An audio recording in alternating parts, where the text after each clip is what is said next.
Building pathways, leadership, vision, and the rise of Medina United Football Club in the Gambia, West Africa. What does it take to build a football institution? Not just a team, but a system that creates real opportunity beyond just football, more than football. In many parts of Africa, talent is never the problem. Structure is, access is, and sometimes it is vision. Today on BALLAFRICA, we take you inside one of the most ambitious football projects emerging out of West Africa in the Gambia, Medina United. Medina United has had a very rapid rise to stardom, a club that is not only competing, but building pathways and institutional structure from grassroots to global opportunity, a true example of beyond borders. And at the center of that vision is leadership, a very strong, purposeful, and impactful leadership that has guided the club to its recent success in the Gambian Premier League. I am joined today by the CEO of Medina United, Tjan Ceesay. Tjan, welcome to BALLAFRICA. Thank you. It's my pleasure being here. We thank you for taking the time to join us. Tjan, we're going straight into this without any waste of time. Let's start with you. You have a very impressive resume, impressive background. You played yourself and then you decided to go search for better opportunities and then came back, to be able to help Gambia with football. Now, what is your journey in football? And now in the leadership role, what does your leadership look like leading up to this role? Well, like you rightly said, I played in high school, but I wasn't the best. So I decided to go into management right away. And whilst in high school, I was president of the youngest high school team in association football. It was, what we did was round up the best players in every high school and brought them together and named it Roots Football Club. And it was being run by Father Joseph Goff and ushered it to the first division. My only disappointment was not seeing them play in Division 1. But among the greatest of all-time Gambian stars like Aziz Kaur and Shandur, Gavin Dow, Jerry Gomez, Aliou Niang, Sol Faye, Mustafa Minte, James Freeman, we are all products of Root. So coming to Medina, I was already grouped and ready for this. And my life was football, quite frankly. I was beat writer for the Gambia national team. Back in the day, I was a football commentator. I called games on Radio Gambia for many years. And of course, I wrote the only book on Gambian football, an insider's review from 1975 to 1985. So Gambian football was my life. So when my brother came up with the idea that he was going to do an academy and he wanted me to go back to the Gambia and be the CEO, it was a foregone conclusion and I was ready to go. And it's been fun. It's, volunteering to do something to change lives and impact lives. And I could not be prouder because of that. Fast forward to you going through that journey, building the foundation for these kids, but now you've been called into a much more greater role to be at a leadership perspective. And your leadership now is as CEO of Medina United. How you define the mission of Medina United today? Well, the mission is not just football or sports in general. One of the things I learned back in the day when I was associated with Gambian football was the fact that there's no life after football for these athletes at the time. So we place a very high premium on academics. So both go together, sports and academics, given the fact that the academy is absolutely free. And we are all also volunteering, working. We also have standards that are expected from, the kids. So we hold them accountable in terms of their academic work. You cannot be in the academy if you do not maintain a certain grade point average. because we want to make sure life after football, these kids can either move on to become engineers, doctors, great husbands, entrepreneurs, you know. So that is among the core values of our academy. And I am so committed to it.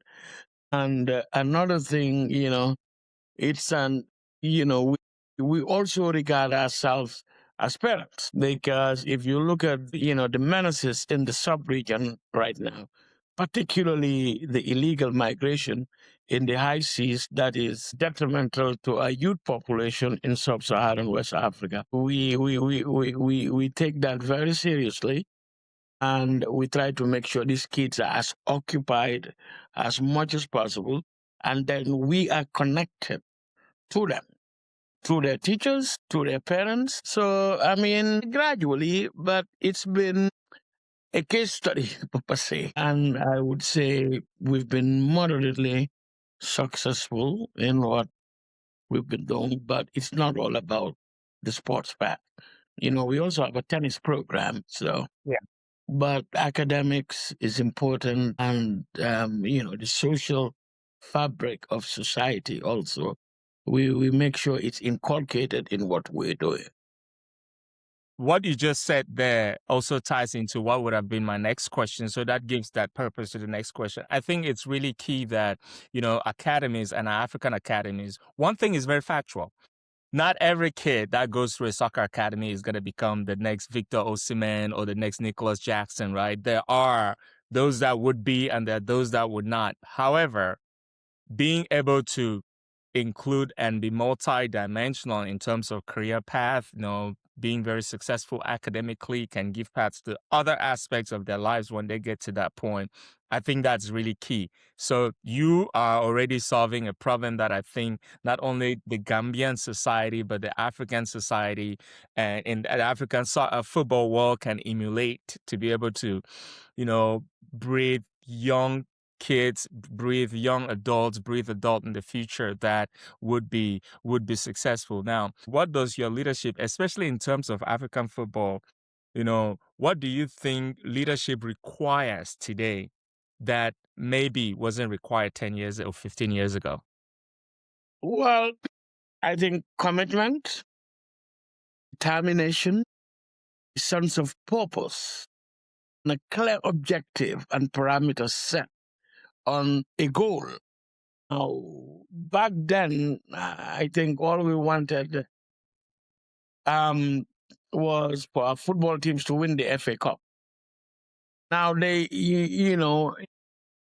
you look at it at the time, more Africans were not in the professional leagues. In fact, for historical purposes, Gambia's Alhaji Njai Biri was one of the first Africans to venture in the professional leagues in Derby County in England and Seville, really in Spain. But now the kids have something to play for that will change and impact their lives and their families. So the commitment and determination is reciprocal, so to speak, because the kids are coming with the same effort. And the fact that you see the commitment and the effort that these kids are making, it motivates you. Yeah. Back in the day, you played to win the FA Cup or the league and travel to a West African country to play in the club championship or the Cup Winners' Cup. But now there's a bigger fish to fry. Every kid wants to go play in the Premier League or La Liga, Bundesliga, in other parts of Europe, Asia, they're all over. So that kind of changes the dynamics. And in terms of leadership, as a leader, it gives you a broader spectrum in terms of operations and the people that you manage. And I can stand here today and say on the record, I think I have the most hardworking staff in the Gambia that understand the mission and the purpose. I would say it wasn't easy for them to buy into what we were bringing. You see, when I served as a diplomat, my ambassador at one time told me something that still lives with me. He said to me, the main objective of a diplomat. Take what is best in the country that you are serving and take back to your country. And I look at it like this is what my brother had a vision, to bring exactly what he's seen here to the Gambia. And like I said, it took time for them to buy into it. The way that we wanted to operate and the way that we want to run it. We're not perfect. There are lots of shortcomings. And over time, we keep working on it. But that has not been easy. Over time, they're grasping and they are connecting to the expectations and the values that we're trying to put in place. Tjan, I think you hit on something which is really core, and Africa is experiencing that a lot now. You might have already started that some while ago, but Africa is experiencing that a lot. This is basically the concept of being ambassadors of transferable value, right? Meaning you live somewhere, you say things that are great, you say things that are done in the proper way, you want to try and transport that and implant them, where you grew up in and try to instill those values, or maybe it could be work ethics, moral ethics, or whatever it is. So, transferring those values is really key. But you also mentioned another thing that I want to be able to capitalize on. Medina United is building a football system, is building a football ecosystem. And you kind of talked about the fact that it's more than just a club, right? It's beyond soccer. It's more than soccer and carries all these academic, societal values to it. Now, what makes your academy approach different from other academies across Africa? Well, you gotta, first of all, there are lots of problems with academies in Africa as a whole. Before, I kind of serve on a committee of academies Africa that was put together at a meeting in Egypt 2 years ago at the Confederation of African Football. And one of the problems that, in fact, that academies have is that they're not even structured. Most, if not most, 90% of academies in Africa do not meet the FIFA and CAF criteria to be called academies. And this is something that the Confederation of African Football, in particular, the current president, is very, very committed to youth football. And one of the things that the CAF is putting emphasis on is to find a roadmap to put all these academies in place with the necessary structure and resource to be able to be academies that are recognized by both FIFA and CAF. CAF has made it very clear that you don't just take kids to a pitch and call it an academy. You need resource officers. In fact, in a structured academy recognized by FIFA and CAF, the technical director must have an A license. The least license that can be in an academy is a B license. And that's not the case with 90% of African academies. So that is a problem. And we are battling with that, brainstorming in Africa to see what recommendations. Recently, CAF did request that we put together some recommendations, and from different countries, the representatives, Nigeria was represented, Morocco, Conakry, almost every African country was there, Algeria. And we've sent in some ideas that is being studied by the Confederation of African Football and subsequently will be submitted to FIFA. And there are many, many plans, including possibly an AFCON for academies. That is all on the pipeline. Yeah. Tjan, let me ask you this, because I think this is a very interesting topic per se. The reason I think it's interesting is because, other continents have done this and they're very successful with such models. And we're playing the catch up as usual. Most of the time we're playing the catch up to this. But do you think that the shortcomings we have as far as having a continental global structure of our academies you think the shortcomings are financial or mentality? Financial is number one, big time. I mean, Financial, I would think, is the main reason why we are lagging behind in terms of academies. Because you look at it, your football associations are not doing a whole lot for academies, and neither are governments. Right now, you know what the rule is with FIFA and CAF. Football federations are independent, and they are to operate without any government intervention. Yeah. Now, when we were in Cairo, there is an academy, I think, it's in Ghana, right to dream or something like that. Your right to dream. Yes, it is Right. the money that CAF wants to use. And I mean, they have money. And one of the things that they did, it was strategic. Recently, I was on a panel with the sports minister of Ghana, and we talked about this. They recruited from the inner cities and the very least fortunate neighborhoods, if I may say. I say that reluctantly, though. The poor Yeah. neighborhood, reluctantly. Yeah. Where nobody goes. And they are raking millions of euros every year. And then you look at the framework. And I mean, we sat there and saw a presentation and saw the way they did things, and all of us said we got work to do. Yeah. So Right to Dream is quite frankly the model that CAF has brought in when we were in Cairo, and I would say finance is the problem. Now, again, how committed and dedicated are we? Is it all about going into an academy to make money? For me, the owner. I mean, the CAF had to step in and FIFA. A lot of kids were being exploited in the past. That's why you have all these rules now. Kids cannot sign contract. You need a parent before you're 18 to sign a contract and all that. Because in the past, that was a problem. Yeah. Kids were just sacrificed to agents as young as they were, and a lot of unfortunate things have happened. Yeah. That's also an issue. But I don't think it's a mentality aspect, really. I do think it's money and dedication and determination and commitment to some extent. Because you have to love what you do.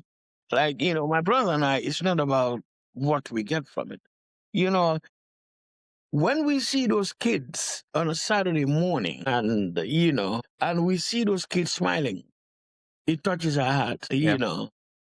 Just seeing those kids, in a different environment, not in the States, not thinking, I have a kid as a 12-year-old that died in the back way, trying to get to Europe. One of my best players, too. So, the fact that we can just take them away from the State, from all the nuances and Yeah. every bad thing out there is Correct. gratification for us. Yeah, Tjan, you've touched on a couple of things that I want to reemphasize on. The right to dream in Ghana has been incredible. I think that's a good model example, especially for Africa south of the Sahara to look and copy into. And also their model, just going into inner cities and pulling out kids from very, very rural, remote, sometimes uninhibited areas and bringing them shows that because even here in the United States, some of the top talent is in inner cities, is in places that are underserved communities. They just don't have access to be able to portray themselves as the I talent. tell you, Medina is taking that model too. Yeah. We got a striker from right now we have a striker, our vice captain is also from the rural Gambia. We have a goalkeeper that's about 150 miles away. We have taken the approach of right to dream and it's working. So that shows us that you and your team are running the organization in a direction which is more progressive, which is more dynamic and absorbent to new ideas and evolution as far as the game goes. What do you think? You went from a very small club and in a very short period of time became a very successful club playing in the Premier League. And we're talking about Gambia here, not the English Premier League, just to be very precise for the context of the conversation. What do you think has changed over time from being a small club to now a big name in Gambia? I don't think anything has changed, quite frankly, because the modus operandi was there from day one, hard work, and the goals that were set. I don't want to be a bluffer here, but quite frankly, the goals that my brother set was realized within the time frame. That was the goal. Yeah. That we were going to spend 2 years in the third division, 2 years in the second division. That was the goal, that in 5 years, we were going to be in the first division. Now, the FA Cup might have been outside, but after the first game, we beat one of the top first division teams. We said we were going to win the FA Cup. And we played first division teams all the way to the final. And the goal was set because we made these kids believe. We made them believe that, look, there's nothing that you cannot do if you are committed. And we always want to make sure they believe in our credo that second best is not an option. That is the credo of Medina United. Second best is not an option. That is what Father Goff taught us. And that is why when you come to Medina, the first thing you see in the locker room is his portrait. And it says second best is not an option. And the kids, they bought into it. If you just look at our struggles, when we, 5-6 weeks ago, we were rock bottom in the first division league. Today, after this game today, we're in fourth position. But we have them buying into a program. Yeah. That these are the goals that Mike set. We sat down and we talked about it and we said, this is where we want to be. Like I said earlier, it wasn't easy to sell it. Yeah. But it was sold and bought. Gone. And Tjan, I want to mention that you've been talking about your brother and you've been mentioning Neil. I do want to mention here in passing for our audience that, Mike Nicol, or Nicholas, as some others will call him, is the founder and chairman of Medina United, and he's based here in Miami, Florida, continuing to externalize that part of the program, which let me find a way. Let me ask you this because there might be a tie to this. Now, you have an academy from ground level to the Premier League in the Gambia. Now, is there a pathway for these kids that can lead them to brighter opportunities through Medina United program? And by so doing, for example, let's say I am a 14, 15-year-old that is part of this academy and I have exceptional talent. What is my pathway with this club to attain professional success? Well, we have established external links. Deportivo Alves in Spain, Saint-Germain Academy in Senegal. In fact, U17 is on its way to Dakar next week to compete in the first edition of the Senegambia Cup, organized by Paris Saint-Germain Academy in Senegal. And it's going to bring all the big academies there, like Generation Foot. So scouts from all over the world are coming there to look for kids that were born in 2009. So that's a pathway right there. Like I said, we have connections with Alves in Spain. One of our kids, a young striker, is going there. He's 12, 13 years old. On the 18th of this month, he will be heading over there. The U.S. Soccer Coaches Association, too, we do have connections with them. In fact, they will be running another diploma course for coaches in the Gambia. So we try to establish links that, we work with one of the biggest agents in the UK. He was a football prodigy back in the day. Cherno Samba, he played for the U20 of England back in the day. Of course, he's Gambian. Cherno works with us. And Paul Colley, that is scoring every day, scored today again. He's just come back from Nottingham Forest on trials and is waiting. So we've made the connections. Of course, Miami. We of course we do have connections to Miami Dade, Inter Miami, of course, with Joe DiPaolo and Munga, who's done a phenomenal job for us. Yes, Munga has been great for Medina. Nice. And I probably should put on the record here that Mike and I are so profoundly grateful to him For because really Munga has quite frankly done a lot. And all of you guys there in the United African Football Club that you guys have there, you've been supportive of Mike and that is the reason why Medina is where it is today. And we are profoundly grateful. the Medina example is definitely an exemplary example in terms of its rapid growth, its good governance, and the structure that it's putting in place. Tjan, you did mention when you talk about the Senegambia, challenge, championship or tournaments, one of probably, if not one of the biggest West African or Senegalese academies is Generation Foot, which you talked about. Generation Foot, for those who may not know, that's the Sadio Mane is a byproduct of. Of course, now it's run by Marie Touré. Marie Touré is a good friend of mine. There you go. We were in Cairo together. In Awesome. fact, she will be visiting Medina sometime down the line. And she and I are in touch all the time, yes. That would definitely be great. So I think that your leadership is not only observing, it's taking notes, it's integrating, it's producing, and it's bringing the right ambassadorial values into the club. We're about, getting towards the end of this. And I want to ask you this. Is African football evolving from exporting raw talent to producing complete players now on the African territory? Without a doubt. I mean, the game is faster. The game is more tactical. The game is more technical. We have advanced in terms of coaching. The technical department, technical management of the game has evolved in Africa. And that resonates with the talent on the field. You look at particularly what African coaches are doing. In the local leagues, I do follow the Nigerian league, and boy, those teams can play. Yeah. I follow the Sierra Leonean league too. The way they are able to play, the way that I even say that the game is scientific.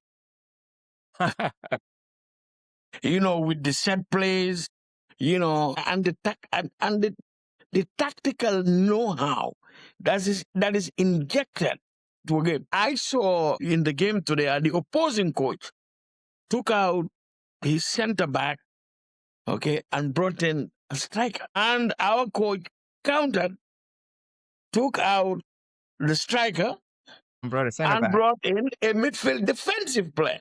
This is a midfielder, a holding midfielder. So most of they're playing chess. It's very, and that does impact the development of the game. It and does. Honestly, I do say, if the money that is involved in football today and the coaching ability and the way that technicians have been capacitized in Africa 30 years ago, in Africa, you're going to remember when I covered African football, back when you had people like Christian Chukwu, how intelligent and brilliant that guy was, Emmanuel Okara and all those guys. And you look at even Senegal back in the day with players like Jean Bokande, and you go to Ghana, you had the Opoquentes and the Samson Lamtes and Jonathan Quaderes. You look at those guys could still play today. They were talented, and in fact, more talented than most of the players that play today. People talk about Sadio Mane. Quite frankly, I've seen Yeboah. You remember Tony Yeboah? Tony Yeboah, of course. In Ghana. I don't think for a minute that Sadio Mane is better than Tony Yeboah. Yeah. But you look at the environment and the evolution of the game. How can we not talk about Abedi Pele as well in Ghana? Man, I don't even want to talk about IU. Okay. He's a beast. He's a beast. George Way, your friend over there. Roger You Miller know, and all. you talk about Haaland today. You think Haaland was a better striker than George Way? No, So I don't think so. Tjan, we're going into, towards the end, and one of my favorite part of such conversations is my rapid fire questions. I just need one word response to these questions. Okay, ready to go. One African player every academy should study right now. Okay, you mean just one African player? All academies should study right now. Sadio Mane. And I tell you because of the leadership. Gotcha. And the values, in him. It's okay. It's one word. One club model you admire globally. Well, I hate to say it. Man City, even though I'm an Arsenal fan. Oh, okay. I was going to say, hopefully you're keeping passion a bit more realistic. Well, Man City, quite frankly. What is more successful, academy football or street football? Academy football or street football? I think academy football because it's more organized and supervised. What is one myth about African football? What? One myth about African football. Overage players. Okay. Best African football player of all time. Best African football player of all time for me. Definitely. You mentioned him. Abedu Ayew Pele. Abedi Ayew Pele. All right. Okay. Definitely one of the top African talents, and he transferred that to his boys who came up and represent Ghana as well very successfully. One word for Medina United. Determination. Determination. Now, my last question and closing question to you, Mr. CEO, is if one of your players goes on to play at the highest level of football, maybe even at the World Cup, what would that represent for you and for Medina United? I don't think for me or for Mike, but for Medina United. I always try to teach the kids there is no I in team. So I think it will be the biggest honor for Medina. And not only, last year, a goalkeeper was selected for the U20 national team. And it was quite an honor for us. And it was the result of a combination of hard work from the cleaner. I keep telling them. It's from the cleaner to the cook in the cafeteria. It's all of us. Nutrition. We don't leave anybody out. It is a team. From the cleaner to the cook in the cafeteria. All of us at Medina. You will never hear us say, Mike, Tjan, I know. It's always all of us. So everything down there at our campus, it's about us, the team. We cannot be, hopefully soon, we will be exporting some players. And I tell you, it would be a moment of joy. And you also got to remember, we also represent a community. The community of Lamin. And, we've done a lot of work in the community. And through our partners and benefactors, we are able to do a borehole in the community, a lunch program for one of the schools, medical equipment for the health center, and we do a clothing drive every year at Christmas time for all the kids in the neighborhood. So, like I said, it's not just football, beyond football. And we also try to make sure the community understands that this team is their team and they are buying into it. As you hear it, folks, from Tjan himself, the CEO of Medina United, is not just about football. It's about education. It's about teaching the kids. It's also about social purposes within the community. Tjan, we thank you so much for taking the time. I know you are on holiday, but you decided to spare the time to be with us and share this moment with us. We're very proud of what you are doing, you and your team. are doing in the Gambia, and hopefully this becomes an exemplary. It becomes exemplary for other academies across the African territory to copy. Thank you for being with us today. It was my pleasure, and thank you so much for giving us this opportunity to also talk about Medina and what we do. Thank you.